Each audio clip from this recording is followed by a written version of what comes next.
একজন বয়স্ক লোককে চড় থাপ্পড় মারার এই দৃশ্যটি এখন সারা দেশে ভাইরাল। যেখানে দেখা যাচ্ছে একজন বয়স্ক লোককে চড় থাপ্পড় মারছে একজন, আর সেটি ভিডিও করছে অন্য কেউ। তিনি বরগুনা জেলা মুক্তিযোদ্ধা কমান্ডার আলহাজ হারুনুর রশিদ, আর যিনি মারছেন তিনি স্থানীয় বিএনপি নেতা ফারুক মোল্লার ছেলে শাওন মোল্লা। বাবার বয়সী একজন মানুষকে প্রকাশ্যে চড় থাপ্পড় মারায় নেট দুনিয়ায় ভাইরাল হয় ভিডিওটি।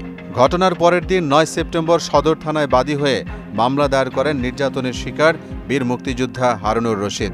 মামলায় শাওন মোল্লার নাম উল্লেখ করে অজ্ঞাতনামা আরও ২-৩ জনকে আসামি করা হয়েছে। মামলায় তিনি উল্লেখ করেন ৮ সেপ্টেম্বর রবিবার সকাল ১১টার দিকে বরগুনা জেলা প্রশাসক কার্যালয়ের সামনে পেয়ে তাকে পথ রোধ করে মারধর করে শাওন মোল্লা। এ সময় পরিকল্পিতভাবে মারধরের ভিডিও রেকর্ড করে সামাজিক যোগাযোগ মাধ্যমে ছেড়ে দেওয়া হয়। যে মুক্তিযোদ্ধা পল্লী দখল করিয়াছে বরগুনাতে, আমরা বিএনপির আমল করছি, মুক্তিযোদ্ধাদের জন্য ৩০টা পরিবারের ডায়াবেটিস হাসপাতাল খেয়েছ, এমনি ভাবে আমার চাষ করছে। তখন একটার পর একটা আমি উত্তর দিই।